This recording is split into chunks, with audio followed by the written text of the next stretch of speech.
Sveiki, gerieji žmonės, draugai ir nedraugai, su naujaisiais metais visus šiandien paskutinė diena, kada priimta dar sveikinti.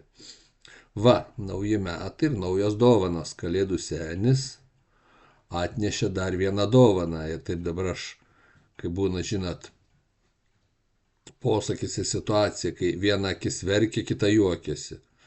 Tai išplatino vadovybė generalinio direktoriaus įsakymo pakeitimą kažkokią, kad negalima nieko filmuoti darbe, na žmonės suprantu be jų sutikimo, ten keleivius galbūt sutinku be jų sutikimo, bet viską, bet kokią aplinką darbe suprask ir nėra paaiškinti, ar galima surūdyjusią techniką filmuoti, ar galima seną mazą, kuris vyresnis už daugelį darbuotojų ir kol užvedi prilaša pusę stiklinės alyvos ir dūmų išeina filmuoti, ar ne.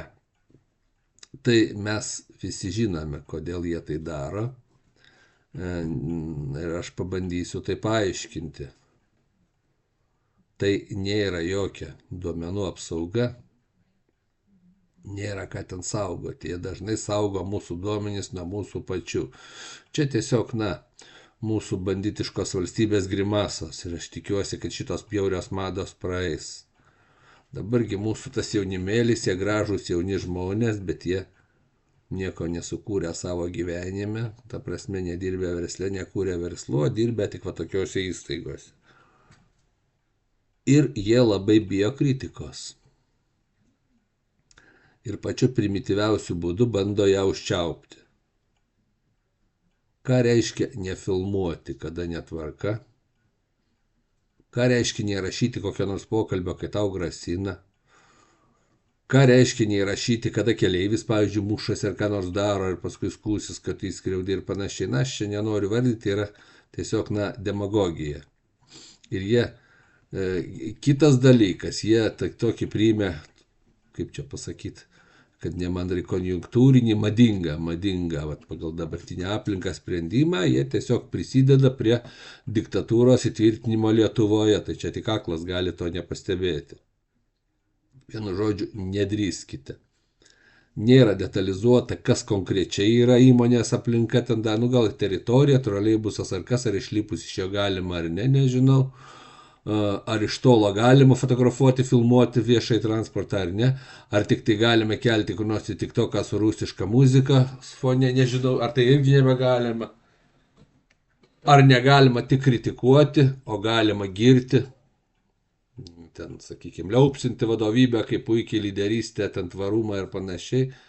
Nieko šito paaiškinta nėra, tai reiškia vėlgi, kaip pas mus madinga, jie palieka atviras duris va tokiam susidorojimui su neparankiais žmonėmis ar žmonių grupėmis, darbuotojais, kolegomis ir panašiai. Bet ką galima bet kam pritaikyti. Tai aš jau išplatinau Facebook'e, parašiau vadovui raštą tokį, paklausiau, kaip tai reiškia, kaip čia pagal Lietuvos įstatymus, žodžio laisvę ir panašiai, pagal darbo įstatymus ir viską, ir iš tikrųjų, ir daviau suprasti, kad mes suprantame. Mūsų žmonės nekvailiai, pas mus dirba daug įvairių žmonių, bet dauguma iš jų tikrai nekvailiai. Tai va, nenoriu daug apie tai kalbėti, reiškia, kas toliau. Fotografuoti negalima bus, jau negalima, filmuoti negalima, kelti ten į socialinius tinklus negalima. Toliau galbūt nebus galima, ne galbūt, o toliau ir bus. Negalima kalbėti apie darbą bus. Arba bus draudžiamos temos, apie ką rekomenduojama kalbėti, apie ką ne. Ir paleisti skundikai. Tai čia tokia ateitis netolima. Bus neutralios temos, galima kalbėti apie namus, apie rūbus, apie eglutę, bet tik ne apie darbą, ne apie atsisukančius ratus autobusų, troleibusų bevažiuojant, nesusitvarkymą, nemokėjimą, nenorą dirbti su žmonėmis, kad susitarti, su tais remontininkais ir panašiai. Aš matau kitokią darbo galimybę su tais, pavyzdžiui, šaltkalviais. Bet niekam tai neįdomu ir aš nesiplėsiu.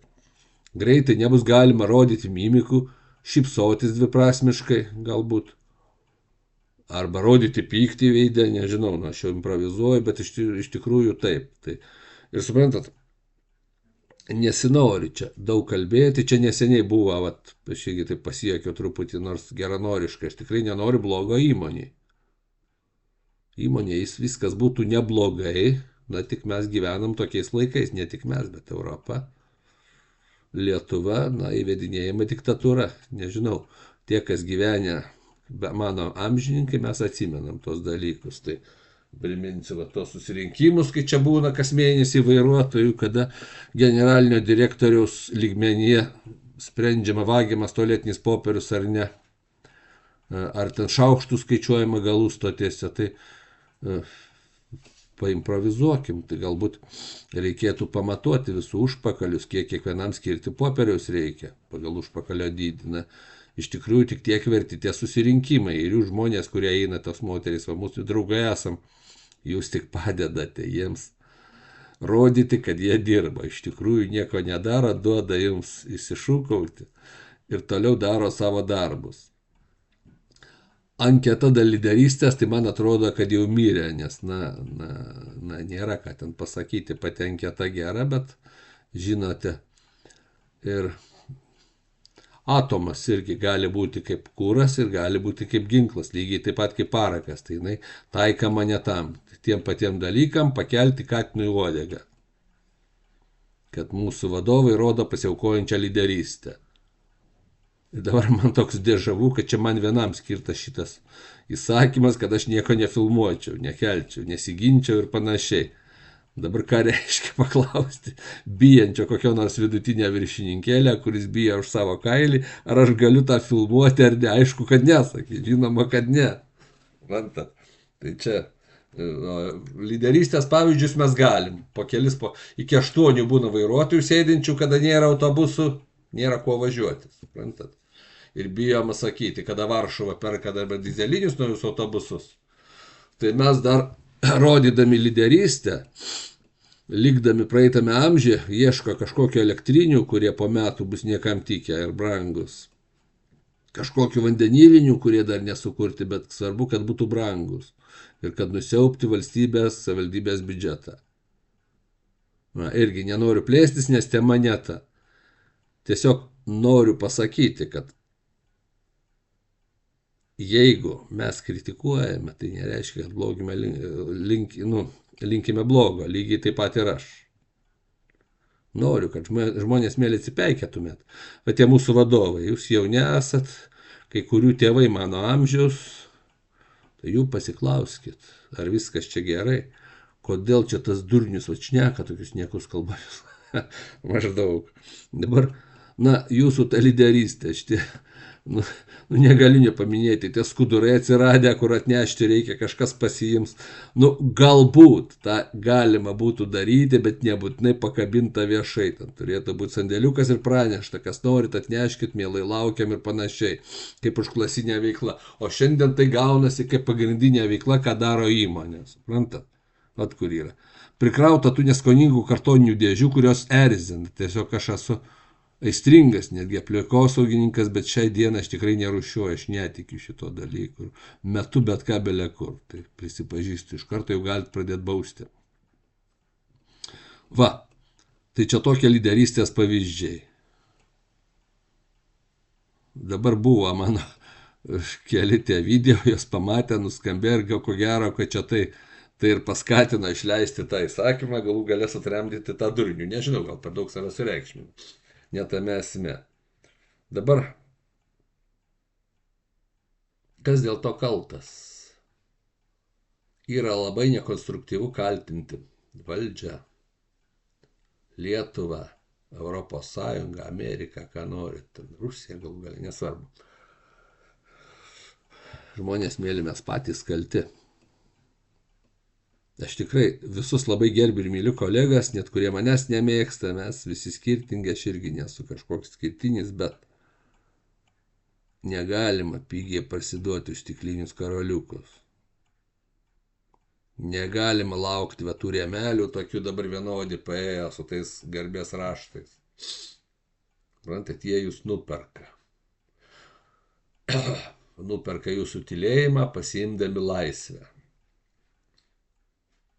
Nežinau, aš nebijau, aš didžiuojasi, kad aš kariuomenėje negavau jokių apdovanojimų, nes aš mačiau tos dalykus, kuriuos dabar skelbė anksčiau nebuvo galima.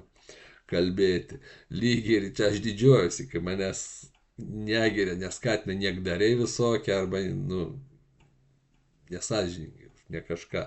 Man didžiausias paskatinimas atlyginimas. Pridėkite ir duokite darbo, neprašau už dyką. Tai va, mes negalime tylėti, kada jums įsioja ant galvos. Tai va čia tas draudimas vadinamas. Yra įsiojimas ant galvos, niekas kitas, suprantat? Visada, visais laikais žmonės mėgo pramogas, duoną ir žaidimus. Gal tai būtų ir gerai, bet šiandien aš, pavyzdžiui, renkuosi rezistenciją, aš nebeisiu niekur, jokius renginius, jokius susirinkimus ir tik todėl, kad mus laiko kvailiais ir tyliai veda diktatūrą. Jiegi pastebėkit, jie neatsako rimtai jokį klausimą apie šitos vertybinius dalykus, apie žmogaus teisės, apie cenzūros įvedinėjimą, apie tai, kad ignoruoja nepatogius klausimus, vėlgi susirinkimas, tai, tiesiog sugaištamas laikas šaukštų skaičiavimui tualetiniam popieriui. Tai yra niekai, suprantat, tai sprendžiam valytojos ir kokių brigadininkų lygiai, ne aukščiau.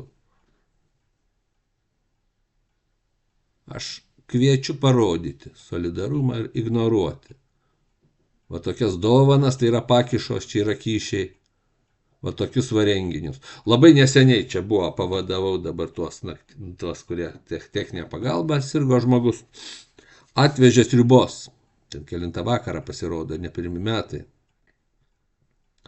Tai viskas gerai būtų, bet gera tas sriuba, viskas tvarkoja. Bet aš labai po to pasijutau niekaip, kad aš visgi nuėjau, mane jau ten tiesiog pakvietė, einam, kaip ir nenorėjau, bala nematė, bet pasijutau pažemintas, žinokit. Aš galiu nusipirkti, pats įsivirti sriubos, suprantat. Dabar naktį atvežė automobilis, mikroautobusas, kuris pritaikytas tokiam dalykam, iškilam, čia gal medžiotojam, gal turistam, kaip nors, visi tie mūsų vadovai, kiti ten nepažįstami vyrai, visi šaunūs, jauni, gražūs, apsirengę ne tai medžiotojais, ne tai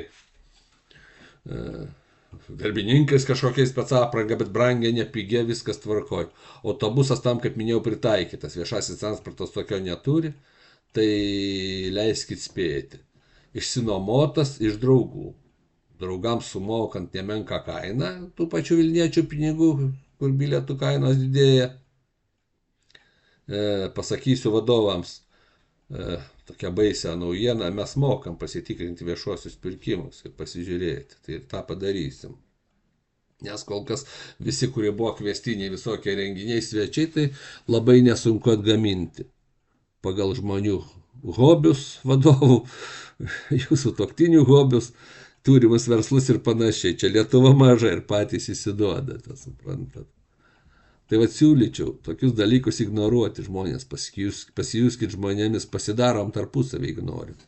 Sriubos, šašlykų, kieno nori balių ar panašiai. Ir pakviečiam vadovus. Tai būtų, būtų gražesnis renginys. Aš nuo savęs pasakysiu, aš seniai esu tokioj kultūrinėje rezistencijoje, nes aš laikau, kad ką daro Vilniaus savivaldybė yra niekai viskas ir kenkia žmogui. Ir žemina jo orumą, todėl neinu į jokius renginius. Važiuoju kur nors rajone, Tėviškiai, Lenkijoje, dar kur nors į mažesnius renginius ir man ten daug linksmiau. Čia nepriekaištas, bet va čia neseniai su kolegė susiginčiam dėl vienaragio. Tai nebuvo joks Kaniok Garbunok, tai vienaragis, žinot, kieno tai ženklas. LGBT.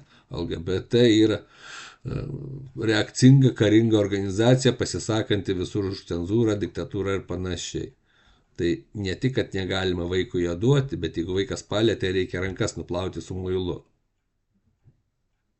Tai čia tas pats su šitom dovanom dabar iš mūsų vadovų. Jie turi žinoti, kad mes žinom, dėl to aš nesislepiu ir tai vienintelis būdas.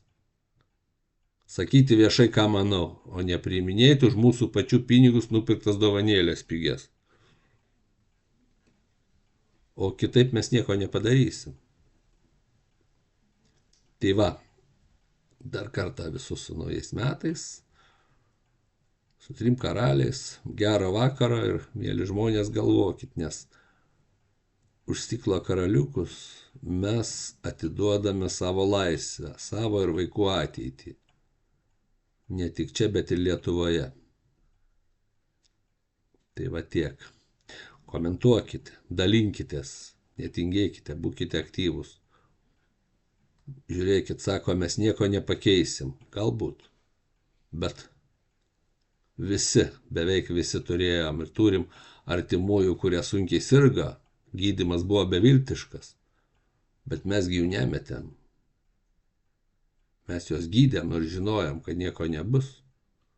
Lygiai tą patį darys mūsų vaikai su mumis. Tai čia tas pats, visuomenė serga, eina kol kas į susinaikinimą, nemanau, kad mes čia susinaikinsim, bet net jeigu tai būtų beviltiška, gydyti ją reikia ir pradėti nuo savęs.